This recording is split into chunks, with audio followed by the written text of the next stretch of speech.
Jā, mēs esam izmēģinājuši vairākus variantus. Mums ir bijušas klasiskās veselības apdrošināšanas polises. Un tas ir tāds koks ar diviem galiem. No vienas puses tu priecājies, ka tu neslimo un esi tāds veselais rutks un ar tev nekas slikts nenotiek. Bet tad es kā uzņēmuma vadītājs, domājot par finansēm, redzu, ka tā ir iesaldēta nauda. Tā nauda kaut kur stāv un principā aiziet jūriņā. Mēs esam rīkojušies, ka krīzes situācijā mums ir ļoti augsts uzticēšanās līmenis, ka darbinieks nāk un saka, piemēram, šobrīd ir dzīvē projekts zobu korekcijas vai ārstēšana vai kaut kāda operācija. Tad es maksāju laukā prēmiju un izdomāju kaut kādu pielikumu pie algas, kas tā kā nosec vismaz daļu no tām izdevumiem. Bet arī šis, pirmkārt, prasa drosmi, prasa ļoti lielu tādu uzticēšanos, jo tu nav tā, ka ar visām lietām tu ļoti gribi dalīties ar savu bosu un vadītāju. Un šis ir arī tāda privātuma robežas pazaudēšana.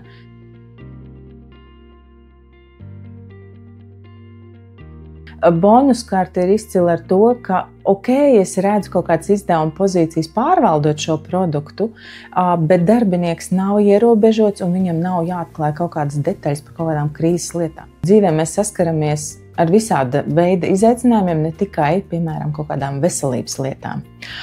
Un tāpēc es esmu priecīga, ka mums ir bonuskarte.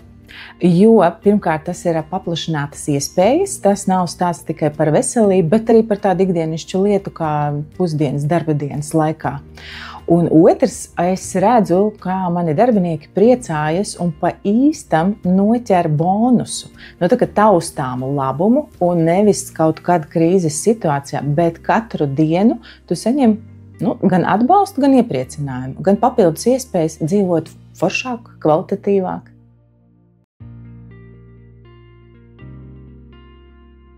Es priecāšos par jauniem spēlētājiem savā komandā, jo tas man palielinās iespēju palielināt iespējams bonusu karšu šo te ikmēneša iemaksas limitus, jo tur ir kaut kādi savi algoritmi, kā tas tiek aprēķināts, cik daudz es kā uzņēmuma vadītājs īpašnieks varu uzskaitīt katram darbiniekam. Bet šis atkal ir spēles lauks, kur es kā uzņēmuma vadītājs varu tomēr mazliet spēlēties, un ne visiem ir vienādas summas uz bonusu kartes. Man ir iespēja kādam pielikt, man ir iespējams sākuma posmā nedot tik lielu šo te bonusu apjomu, un tādā ziņā tas pilnīgi noteikti ir elastīgs produkts man kā uzņēmuma vadītājiem.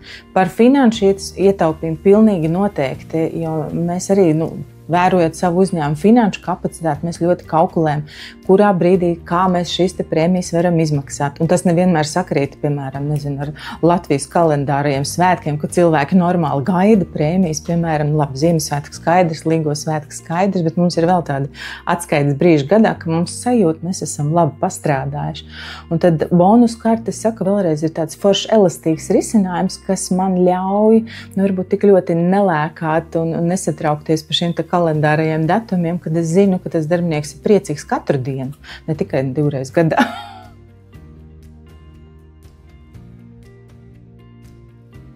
Burger Search ir salīdzinoši maza kompānija. Tas nozīmē, ka mūsu darbinieku skaits nesasniedz 10 darbiniekus.